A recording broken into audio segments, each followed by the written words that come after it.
Tuhan, kami datang menghadap tahta Tuhan yang Maha Kudus. Kami hari ini ke gereja ya Tuhan, bukan semata-mata karena ini hari Minggu, kami orang Kristen harus ke gereja. Di atas segalanya kami juga datang membawa hati kami yang rindu berjumpa dengan Tuhan, menyembah Tuhan, dan belajar firman Tuhan. Karena kami tahu firman-Mu adalah pelita di dalam kehidupan kami ini ya Tuhan, dan yang menerangi akan jalan kehidupan kami. Tuhan, tolong kami, urapi hamba-Mu ya Tuhan dengan kuasa daripada Roh Kudus, memampukannya menyampaikan isi hati Tuhan, agar kami anak-anak Tuhan tahu apa yang berkenan kepada Tuhan, apa yang menyenangkan hati Tuhan, dan kami mau taat, bahkan berjuang, berusaha dengan sungguh-sungguh melakukan apa yang menyenangkan hati. Terpujilah nama-Mu, dalam nama Tuhan kami Yesus Kristus kami berdoa, amin. Silakan duduk Bapak Ibu sekalian. Bersyukur kepada Tuhan kembali bisa mengunjungi jemaat Kalam Kudus Surakarta yang luar biasa. Saya diberi kesempatan mengikuti akan perkembangan daripada Kalam Kudus Surakarta ya, daripada gereja dulu yang masih di bawah, yang sekarang kayaknya jadi ruang tata usaha ya Pak. Terus lihat pembelian yang dulu pastori yang ditinggal oleh pendeta Free, akhirnya dibeli dan kemudian dibangun sampai hari ini, luar biasa sekali ya. Dan tadi Pak Binsar, Musuh Binsar bilang dulu murid ya, bedanya murid saya pendeta Free sama pendeta Binsar. Pendeta Free banyak bicara ya, pendeta Binsar banyak belajar. Di sekolah dulu belajar terus, jadi ini ahlinya ini ya, banyak firman Tuhan. Bersyukur untuk hari ini saudara, kita sama-sama akan menutup bulan keluarga ini, minggu kelima. Saudara sudah dengar khotbah dari minggu pertama sampai minggu keempat tentang keluarga, betul ya? Permisi tanya Bapak Ibu, ada perubahan enggak? Ada perubahan enggak dalam keluarga dalam satu bulan ini? Ada hal-hal yang kalian lakukan enggak sesuai firman Tuhan yang sudah kalian belajar? Bagaimana mulai restruktur foundationnya? Sudah mengenali enggak musuh-musuh di dalam keluarga saudara? Udah? Sudah ada problem solvingnya? Ada kemajuan enggak? Nah saudara, ada berita baik ya untuk anak-anak Tuhan. Katanya saudara, boleh ganti pasangan ya. Kalau boleh ganti pasangan hari ini, Tuhan izinkan, siapa di antara kalian dalam hati hari ini yang pengen ganti pasangan? Kok ketawa? Hah? Pengen ganti pasangan? Ayo jujur dalam hati, nggak usah angkat tangan ya. Ada berita baik. Puji Tuhan, sekarang orang Kristen bisa ganti pasangan. Puji Tuhan gitu ya. Ada yang begitu kira-kira hatinya? Bertobatlah saudara. Yang ada adalah ayo lebih giat lagi, luli, kencang, mari kita bangun keluarga yang lebih baik, yang lebih bahagia, yang kita ingin, yang kita rindukan. Saudara, kebahagiaan keluarga itu damai sejahtera, harmoni, sukacita tidak datang demikian saja, saudara. Enggak, harus diupayakan. Saudara, jangankan saudara yang mungkin udah menikah 30 tahun, 40 tahun, 20 tahun, 10 tahun. Bulan lalu saudara saya konseling satu keluarga suami istri baru menikah 3 tahun, punya anak 7 bulan, mau cerai. Datang cari saya. Musuh gimana? Ya. Apa masalahnya? Cerita. Aduh, simpel sekali. Masalah yang simpel, mau cerai, saudara. Jadi tidak ada daya juang, tidak ada yang sungguh-sungguh kita mau lakukan untuk memecahkan masalah. Itulah sebenarnya saudara problem yang kita hadapi. Hati ini saudara, hati-hati. Nah, bahasa Indonesia baik ya, hati-hati. Wah, itu hati-hati, jaga hatinya, ini harus dijaga. Seringkali akar daripada problem itu semuanya dari sini saudara. Saya suka bahasa Inggrisnya saudara. The heart of the problem is the problem of heart. Inti daripada permasalahan itu adalah permasalahan hati. The heart of the problem is the problem of heart. Nah, hati kita bagaimana kita bawa di hadapan Tuhan sebagai anak-anak Tuhan. Inilah yang saya ingin sharingkan, bagikan bagi kita hari ini sebagai penutup ya bulan ibadah ya. Jadi kalau ibarat kita bangun satu rumah family construction, itu rooftopingnya gitu ya. Tutup ini. Dan saya harap saudara 5 minggu saudara dengar firman Tuhan tentang keluarga, lakukan sesuatu saudara. Jangan dengar pulang saudara tidak lakukan apa-apa. Kalau saya khotbah tentang keluarga saudara di Pasutri, bahaya juga. Karena apa? Satu, ya suami pernah bilang, musuh kalau pergi Pasutri, pernah pergi dengar Pasutri ya, persekutuan Pasutri, pulang bukannya tambah baik, tambah berantem. Kenapa bisa? Begitu baru masuk mobil, istri bilang, tadi yang Pak Pendeta ngomong itu lu banget. Lu banget katanya. Berantem lagi. Ya, jadi lu banget. Kamu itu persis yang dikatakan. Jadi ribut nggak ada. Bukannya mau menyelesaikan masalah, tapi malah makin saling menyerang. Oke, Bapak Ibu, ya. Lakukan sesuatu ya. 55 minggu loh saudara dengar khotbah tentang keluarga, tapi saudara tidak lakukan sesuatu. Gimana? Hari ini tema kita adalah saudara, His grace is sufficient. Anugerahnya cukup bagiku. Firman Tuhan terambil dari akan 2 Korintus pasal 12 ayat 9. Cukuplah kasih karuniaku bagimu, sebab justru dalam kelemahanlah kuasaku menjadi sempurna. Saudara, konteks daripada ayat ini adalah Paulus melihat dia itu orang yang luar biasa. Sebelum jadi orang Kristen, dia juga pemimpin agama yang memimpin orang-orang, menganiaya orang Kristen. Dia itu leader yang luar biasa. Dia punya karunia yang banyak sekali. Bahkan saudara, ketika sudah mengikut Yesus, kita lihat dia melayani sana, dia berkorban, dia lakukan segala macam saudara. Orang yang demikian saudara mudah sekali untuk menjadi sombong.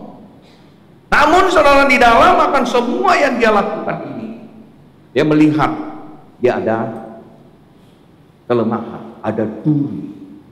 Dan menurut penafsiran saudara, duri dalam dagingnya itu mungkin adalah matanya yang penglihatannya tidak bagus. Ada di salah satu firman Tuhan, kalau nggak salah Roma saudara, di akhir itu, salam ini kutuliskan dengan tanganku sendiri, dengan huruf yang besar-besar. Nah itu ya.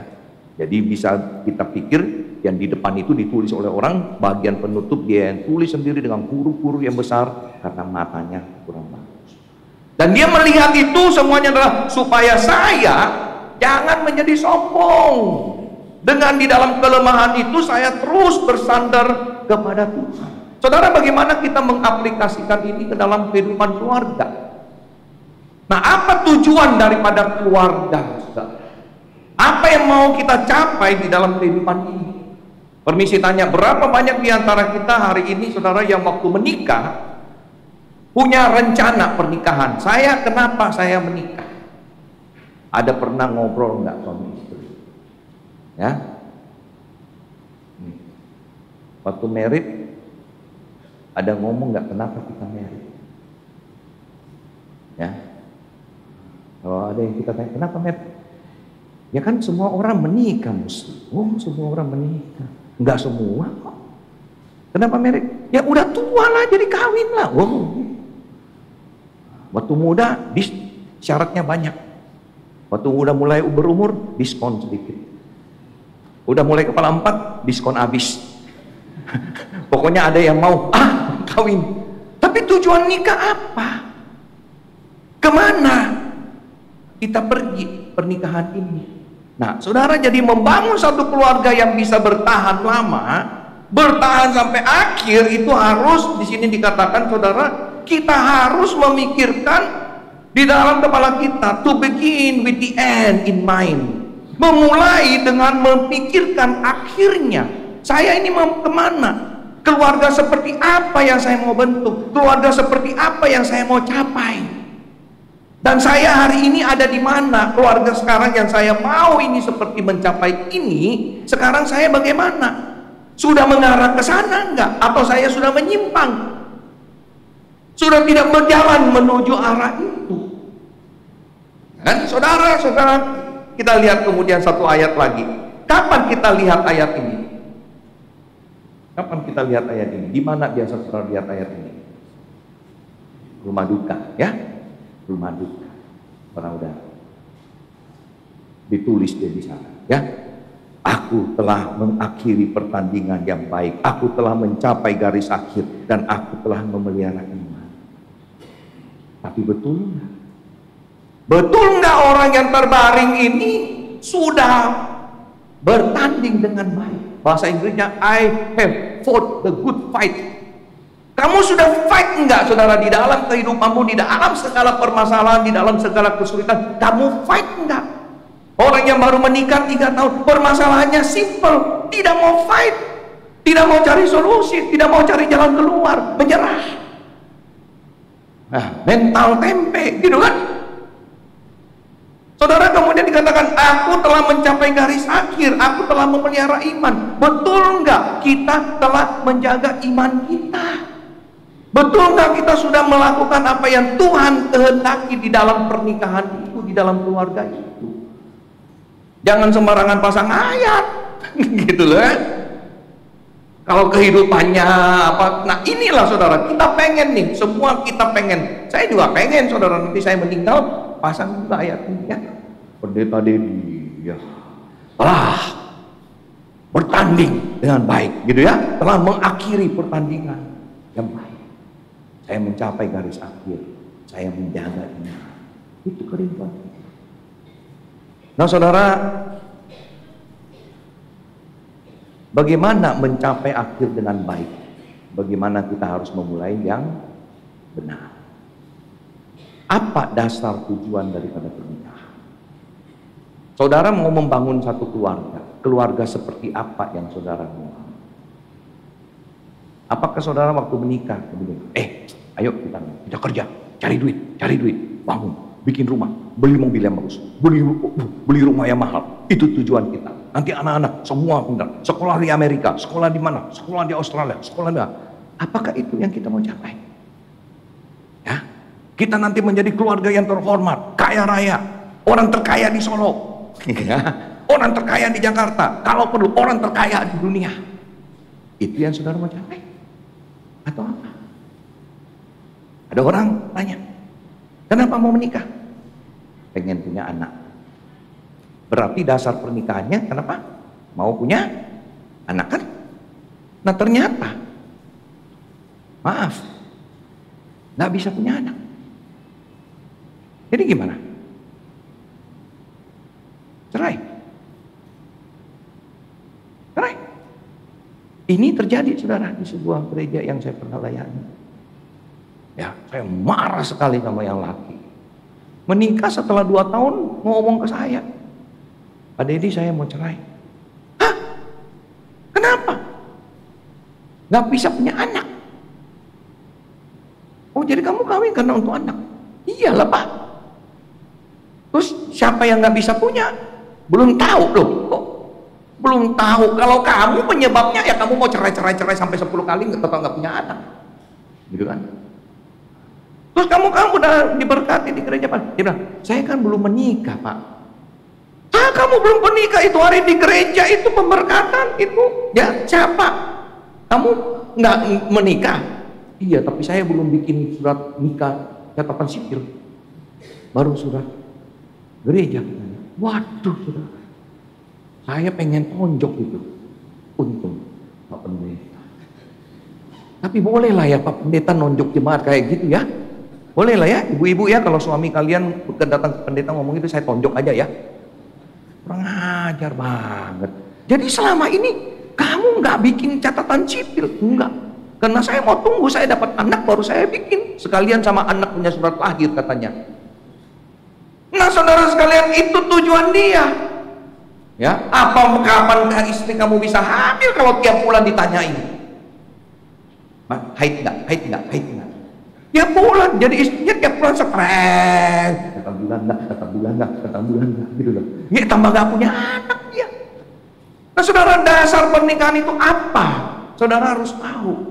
Apa yang saudara mau capai? Apa yang saudara mau bangun? Kemudian saudara di sini juga dikatakan, pernikahan dengan siapa?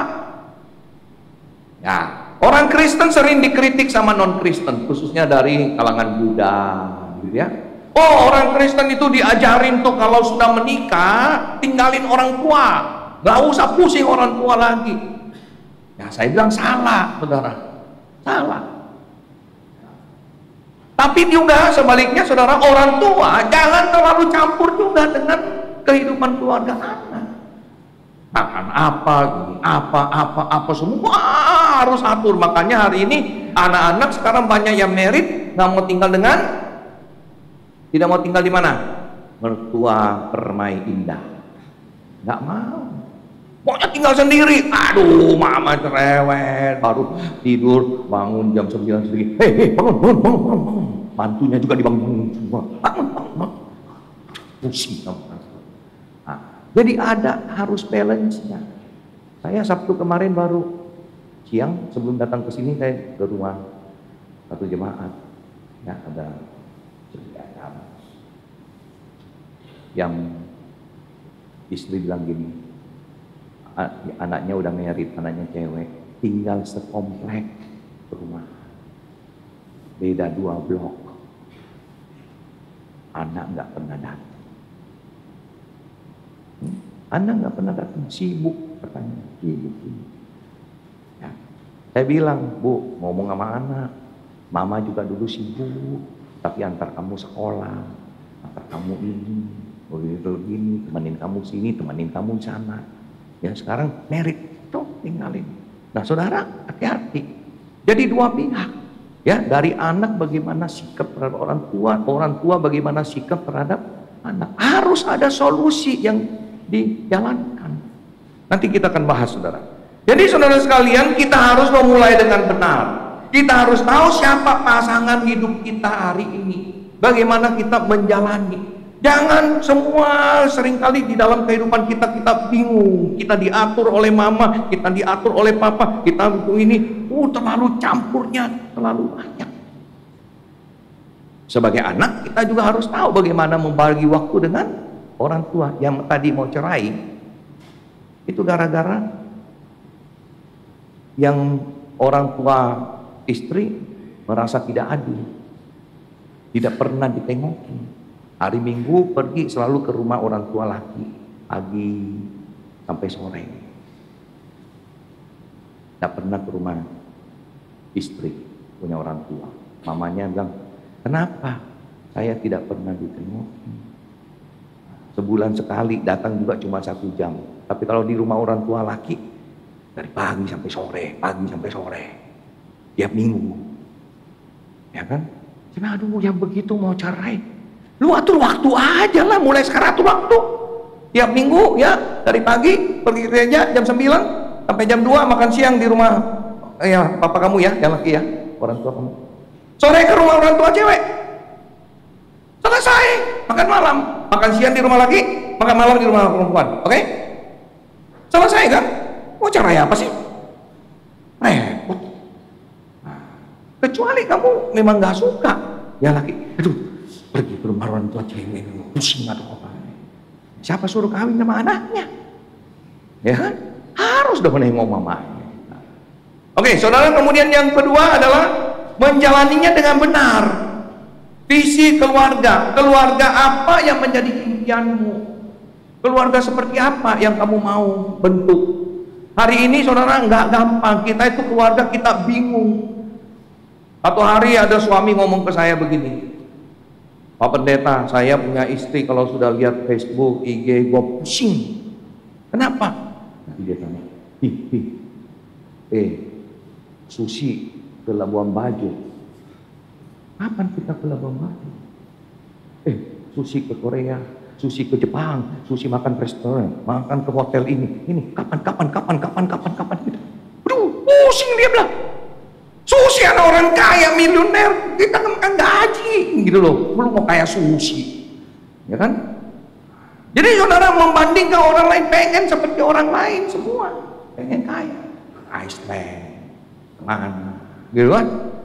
Saudara sekali, saya bilang sama lakinya, gampang, gimana? Bilang aja, tempat yang terindah di dunia itu adalah surga. Bukan di dunia, tempat yang terindah itu adalah surga. Jalanannya dari emas, gerbangnya dari mutiara. Kapan lu mau pergi buat temen? Ya. Dan katanya kalau sudah lihat yang bagus, yang lain gak usah lihat. Nah, gitu kan? Jadi saudara, kita mau keluarga seperti apa? Saya waktu baru balik, ya, baru mulai pelayanan. Yang Anak Agung jadi dosen, istri saya juga kerja di satu sekolah Kristen jadi guru agama full time, masuk jam 7 pulang jam 4. Saya juga begitu, masuk jam 7 pulang juga jam 4. Anak kasihan gitu loh, diantar jemput, kita suruh mobil antar jemput. Dia biasa kadang-kadang saya antar, biasa mobil antar jemput, dia dijemput duluan terus putar-putar jemput temennya. Jadi pagi-pagi sekali 5:30 udah dijemput. Pulang nanti diantar paling belakangan. Sampai di rumah bisa jam berapa? Jam 3 gitu loh. Satu hari dia ngomong begini, tapi mami, aduh saya panas sekali di mobil. Mobilnya nggak ada AC apa gini. Terus itu orang lain dijemput mamanya apa gini. Gimana nih? Saya ngomong sama istri. Gimana? Kan? Mau kerja atau mau urus anak? Kalau berhenti, nanti income berkurang. Ya, tapi masih cukup nggak ini? Cukup. Mencukupkan dengan apa yang kita punya. Kamu mau kejar apa? Mau kejar uang? Atau mau membangun keluarga? Bisa perhatikan anak-anak, misalnya menjaga anak dengan baik, take care dia, ya, merawat dia. Akhirnya kita putusin, istri, ya udah singkat cerita saudara, ya berhenti, full. Dia yang ngantar anak sekolah, dia jemput anak semua, terus weekend baru pelayanan di gereja.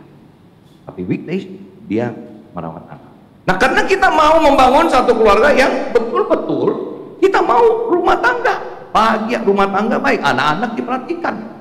Bukan mencari uang. Kalau mencari uang tujuannya kerja aja, biar anak begini, biar aja dia sendiri, biar aja dia sama mbak, biar aja dia diantar jemput. Karena awal Agustus saya pimpin satu retret di sekolah Kristen kelas 10 SMA kelas 1. Di malam terakhir saudara, 10 anak bersaksi benci orang tuanya, gak suka papa, gak suka mama. Ada satu malam-malam ngobrol dengan saya sampai jam 11 malam menangis. Papa sibuk. Luar biasa. Ya. Hubungan dengan orang tua udah nggak baik. Akhirnya saudara, guru-guru yang dengar mereka kesaksian begitu, minggu depannya bikin kebaktian orang tuanya kelas 10, minta saya ngomong lagi ke mereka. Bagaimana nih anak-anak ini seperti ini? Cuma kita nggak sebut nama siapa yang kesaksian, gitu loh. Ya, gimana ini anak-anak? Bagaimana? Saya ngalamin saudara. Waktu saya ikut seminar Pendeta Yakub Susapta dengan Paul Gunadi tentang luka batin. Pulang saya samperin anak saya SMP kelas 2. Nah, ya kan? Kamu ada apa enggak kalau kamu ingat peristiwa itu, kamu itu marah sama papi?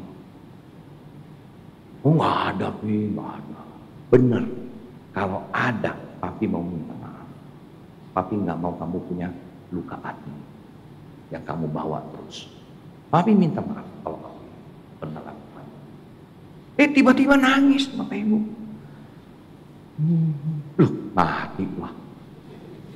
Saya bilang, biarin dulu dia nangis. Kenapa? Ada apa? Dia bilang, dulu SD saudara, ya dia SD sekarang udah SMP, dia masih ingat Papi marah mami. Ya, papi banting sayur. Katanya, papi banting sayur dari kulkas, busuknya sayur. Wow, aduh. Mati saya. Waktu itu ya istri saya tuh beli sayur, penuhin kulkas, tapi nggak dimasak. Gitu loh, ya. Nah, harus diakui, istri saya udah ngakui juga kok ya. Dia nggak punya karunia masak, saudara. Ya, nggak punya karunia masak. Nah, saya lebih pintar masak dari dia. Gitu loh. Nah, dia nggak punya. Jadi kalau sibuk, lupa juga, ya, sibuk juga lupa. Nah, tambah tidak punya karunia masak. Jadi ya udahlah, sayurnya busuk. Jadi saya marah. Ambil sayur. Apa ini sayur dibeli? Wah, banget. Anak lihat.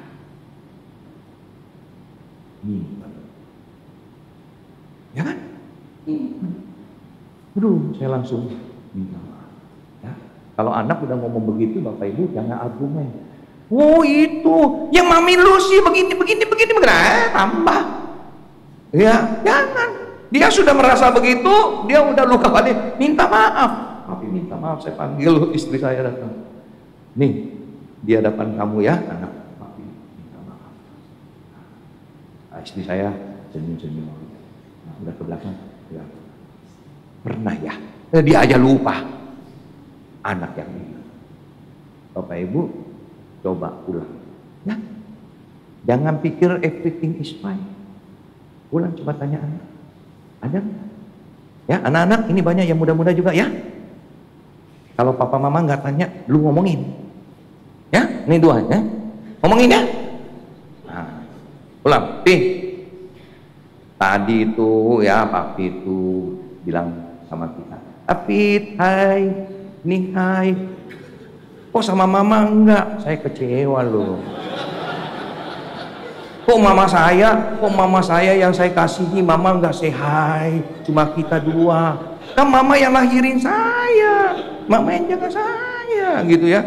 Harus, lain kali bilang kita hai, mami juga harus hai dong, ya. Ini kan mama yang saya sayangin, ya, gitu, ya. Jangan cuma, oh sudah biasa tiap hari, gitu ya. Kemarin acara Pak Sutri di gereja, Bapak Ibu, saya suruh suami istri, ayo bilang sama istrinya pas pagi-pagi ya, renungan pagi, ayo bilang selamat pagi, cium dulu. Kayaknya kagok banget ya. Nah, tes. Siapa di sini pagi-pagi ketemu, buka mata, lihat istri atau lihat suami, bilang selamat pagi, terus cium. Siapa? Nggak ada. Harus dong buka mata, melek. Puji Tuhan masih hidup. Aduh, kalau enggak mati lu tadi malam, dia kan tidur masih punya suami, bangun janda. Aduh. Bingung kan, nah, puji Tuhan masih hidup, begitu kan? Iya, jangan anggap biasa. Bangun. Percaya nggak? Saya lakukan. Ya, pagi bangun, mesti good morning, sun pipi, ya kan? Kenapa? Ya, jangan anggap biasa ya, udah biasa. Nah, nanti malam-malam Bapak mau peluk-peluk, dia bilang, enggak, udah biasa juga. Nggak usah sana, udah biasa. Nggak perlu lagi diladenin, kan pusing, ya kan? Nah, ya saudara sekalian, oke. Ini kalau cerita keluarga, nanti bisa kepanjangan sekali, ini kita punya waktu ya. Jadi saudara, cari faktor key success factornya apa di dalam mencapai keluarga seperti itu. Kunci keberhasilannya apa? Nah, kita tahu kita terlalu sibuk. Kita tidak punya waktu. Mau bikin apa? Harus. Problem identification. Udah, nggak boleh. Kita udah terlalu sibuk. Nggak bisa. Corrective action. Berhenti kerja. Harus ada tindakan. Keluarga seperti apa yang kita ngomong. Dan terakhir saudara, kita harus mengakhiri dengan benar. Kita terpanggil saudara bukan hanya untuk memulai, tapi kita harus mengakhiri dengan benar. Mengakhirinya dengan benar apa? Sampai kekal. Tuhan bilang tidak boleh dipisahkan. Tidak boleh dipisahkan. Nah kita tahu ini kehendak Tuhan, ini yang menyenangkan hati Tuhan. Nggak bisa sedikit-sedikit kita udah nyerah. Masalah yang sepele aja, aduh itu pembagian waktu aja. Orang tua laki, orang perempuan beres. Ya. Nah, tapi kenapa udah mau give up begitu ya saudara? Jadi kita itu problem creator atau kita problem solver? Problem pasti ada. Tapi kalau kita terus melihat problem. Kita tidak mencari solusi. Saudara, saya di rumah, sandal jepit ada 6. Di rumah loh.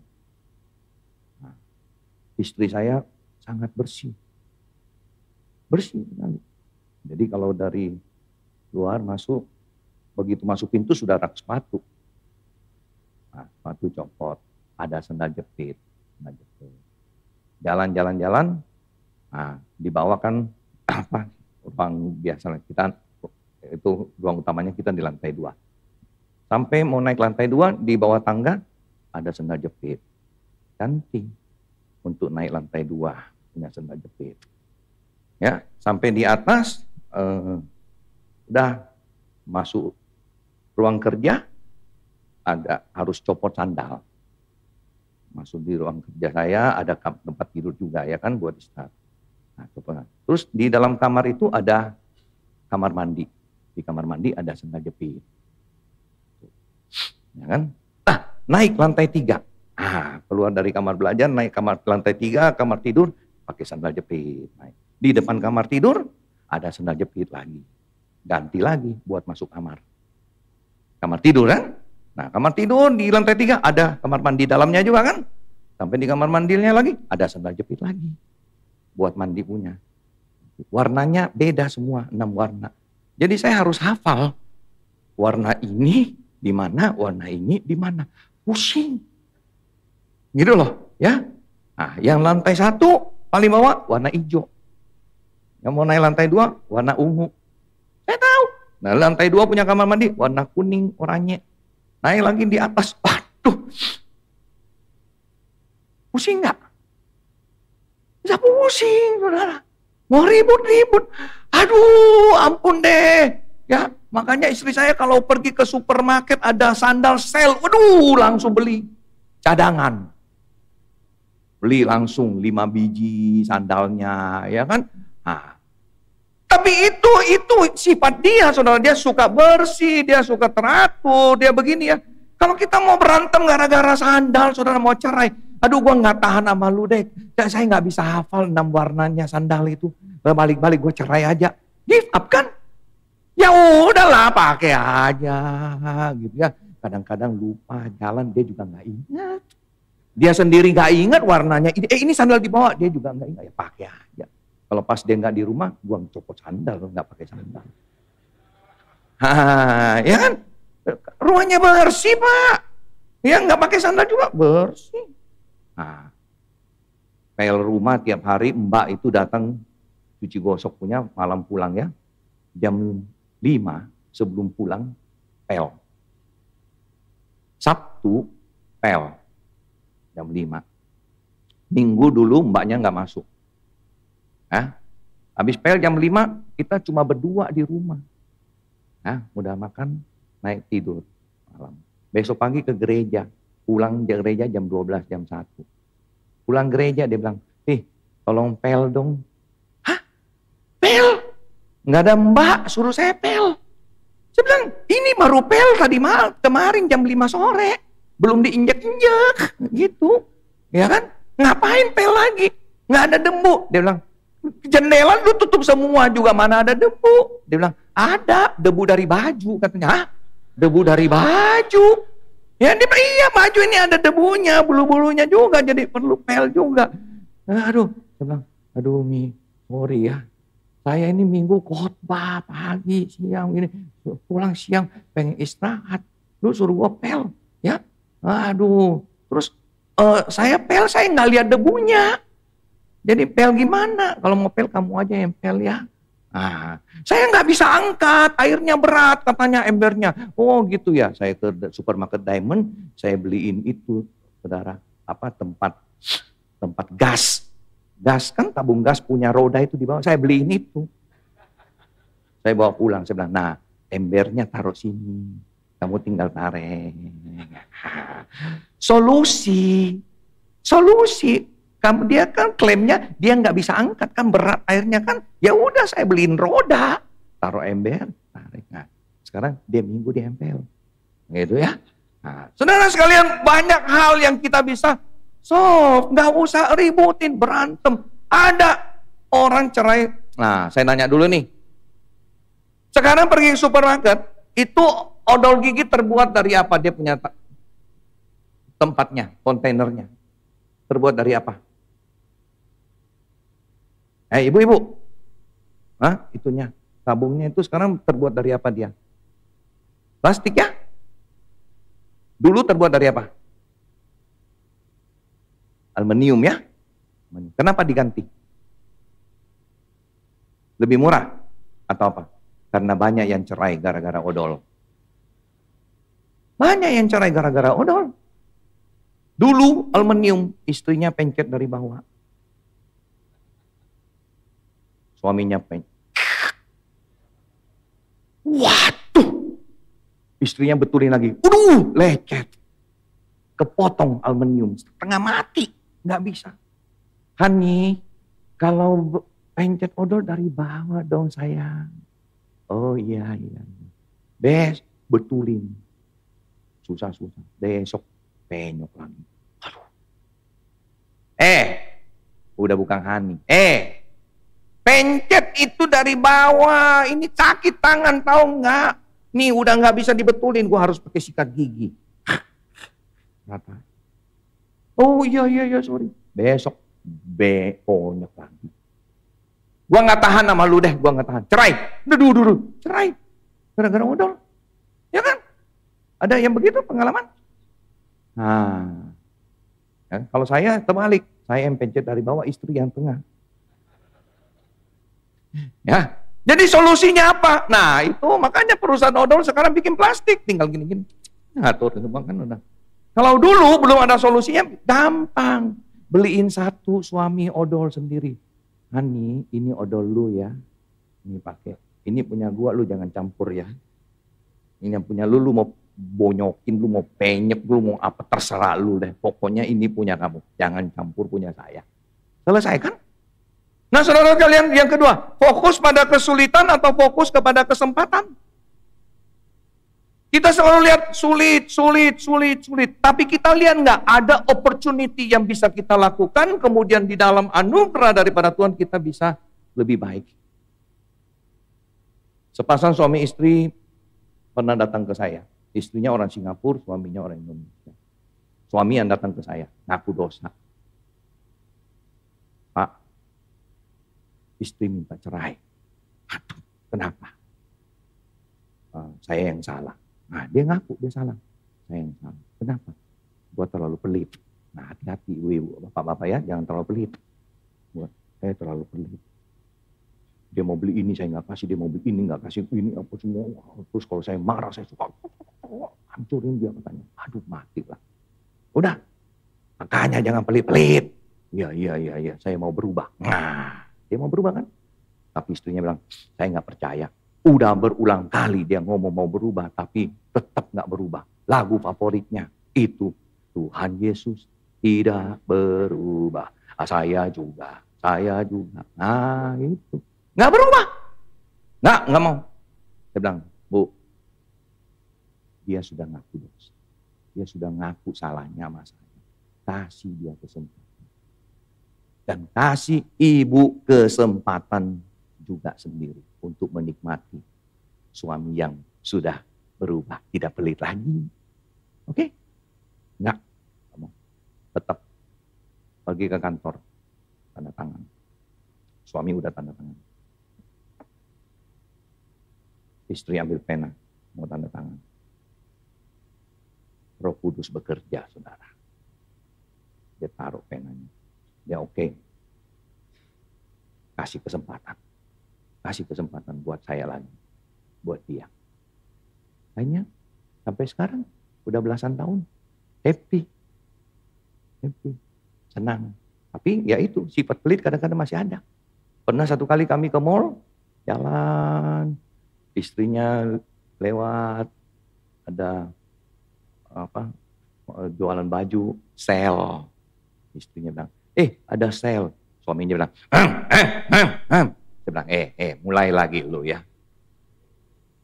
Siapa tahu dia bilang sale, dia mau beliin lu baju, bukan dia. Jangan cepet-cepet, bantu mulai lagi. Ya, tapi istri juga harus berubah. Jangan suami udah berubah, tetap belanja boros gitu ya kan. Ya suami tahan. Jadi saudara berikan kesempatan untuk kita menikmati lagi. Jangan cepat-cepat give up saudara ya. Terus berikutnya adalah kita memikirkan kesenangan saya sementara. Aduh kesenangan saya terganggu nih, kesenangan saya terganggu. Atau kita memikirkan kedewasaan diri. Karena kita bertumbuh dewasa saudara melalui pengalaman. Ada beda pendapat. Ya. Tapi bagaimana kita solve the problem? Sama-sama duduk. Kemudian kita membicarakan. Kalau orang barat bagus, saudara. Kalau mereka punya masalah, mereka bilang begini. We have problem, we need to talk. Kalau Indonesia enggak. Ada problem, diam. Enggak ngomong-ngomong. Ya.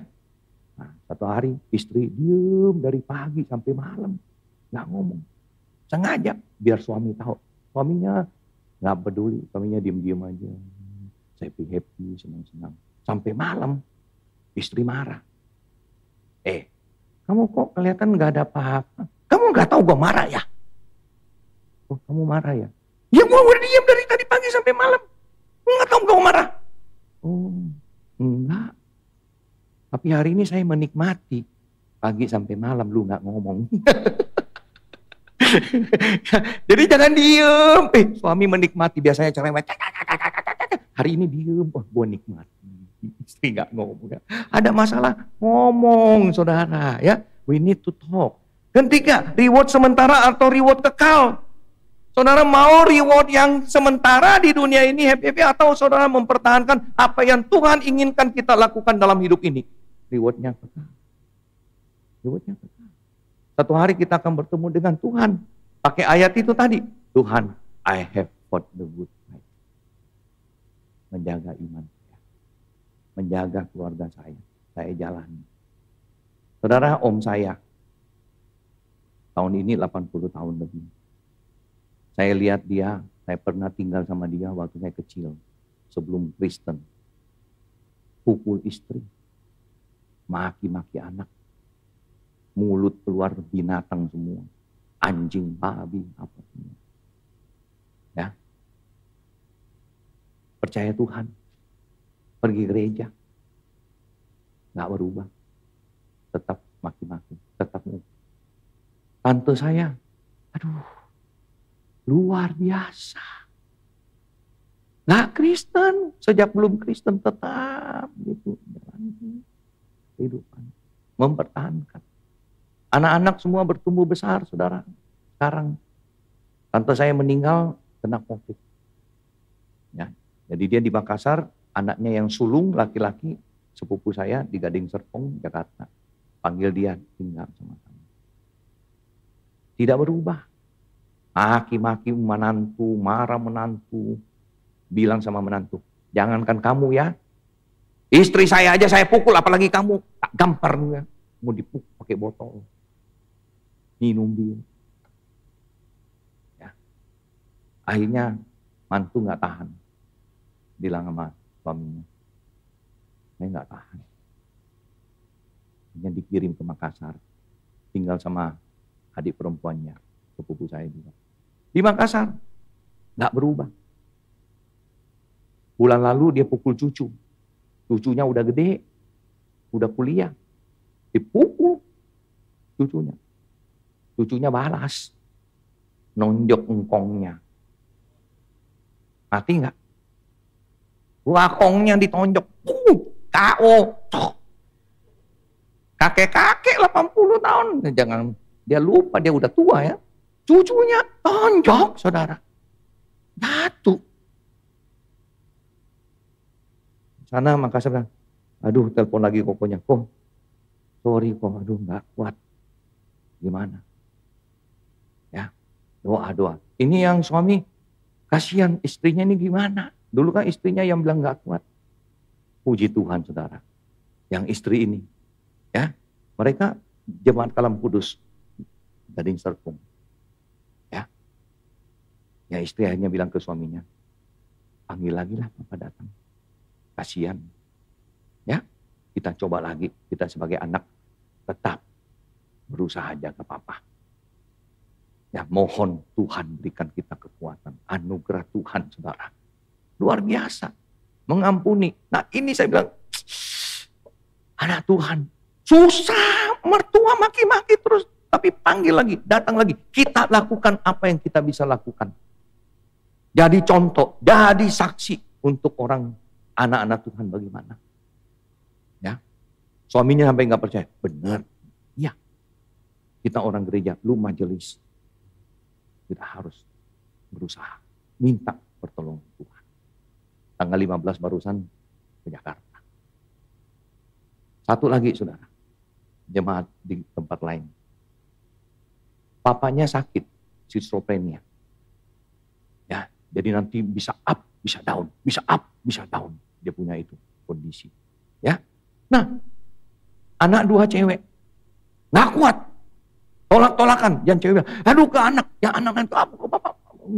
Nah satu hari, singkat cerita di rumah yang adik anak bungsu, suaminya nggak tahan. Suaminya bilang, Pak, tolong doain ya, Papa saya sudah sewain apartemen di Gading Mediterania, Nias. Lantai 10. Ada kacung, kita suruh office boy, suruh temenin di sana. Saya bilang, nggak boleh. Nggak boleh. Saya bilang nggak boleh. Dia bukan schizophrenia, sorry. Bipolar. Bipolar. Jadi nanti up, nanti down, nanti up, nanti down. Sudah berkali-kali mau bunuh diri. Kamu tempatin di apartemen lantai 10. Mikir, saya bilang. Dan saya bilang, Papa itu sakit.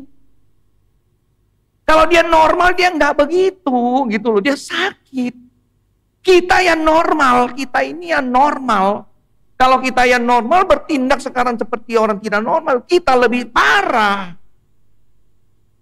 Nggak mau dengar, saudara. 2 minggu. Malam jam 11 saya pulang dari rumah sakit habis tengok jemaat, saya terima telepon. Papanya loncat. Loncat. Dari lantai 10. Aduh, saya nangis. Ya, anak, orang tua sakit. Gitu loh. Tolak. Saudara, mungkin kita hari ini banyak pergumulan kita. Ayo datang kepada Tuhan. Ada jemaat-jemaat saya suaminya udah lumpuh, gak bisa jalan. Ada jemaat saya juga suaminya udah tua, marah-marah, telaten, merawat. Ayo kita lakukan sampai akhir daripada kehidupan kita. Saudara, 3 bulan lalu Musuh Binsar pernah kasih lihat video tentang John Stephen Akhwari, pelari maraton. Dia jatuh, luka. Dia tetap lari. Orang sudah finish, sudah 1 jam. Dia tetap lari. Sampai akhirnya dia masuk. Ditanya, kenapa kamu lari sampai finish? Orang sudah selesai. Tuhan memanggil saya. Bukan untuk memulai, tapi untuk mengakhiri. Saudara juga, saudara terpanggil. Memulai satu pernikahan. Ya. Tapi juga harus mengakhirinya dengan baik di hadapan Tuhan. Kita berdoa. Saudara, singkat, mari kita ambil satu komitmen. 5 minggu saudara mendengar firman. Saudara harus lakukan sesuatu jika saudara merasa hari ini keluarga tidak sedang baik-baik. Ada pergumulan, ada masalah. Ayo, jangan fokus kepada masalah. Fokus bagaimana memecahkan masalah itu. Mohon anugerah daripada Tuhan. Memampukan kita. Memampukan kita. Jangan mudah menyerah. Harus berjuang sekuat tenaga kita. Karena kita tahu itulah yang menyenangkan hati Tuhan. Bukan kesenangan diri kita sendiri. Ingat, pernikahan harus diselesaikan, diakhiri dengan baik di hadapan Tuhan. Sampai maut memisahkan kita. Tuhan Bapa di surga, berkati setiap kami ya Tuhan dalam setiap pergumulan kami. Tuhan tolong, Tuhan pimpin kami. Seringkali kami memikir dengan pikiran yang singkat. Memutuskan, mengambil keputusan yang gampang. Kami tidak mau berjuang. Namun Tuhan tolong kami di dalam anugerah daripada Tuhan, di dalam kelemahan, di dalam kekurangan, dalam segala pergumulan. Mohon anugerah Tuhan menguatkan kami menghadapi semuanya. Sehingga hidup kami, kesaksian hidup anak-anak Tuhan boleh meninggikan nama Tuhan. Terpuji namamu dan nama Tuhan Yesus kami berdoa. Amin.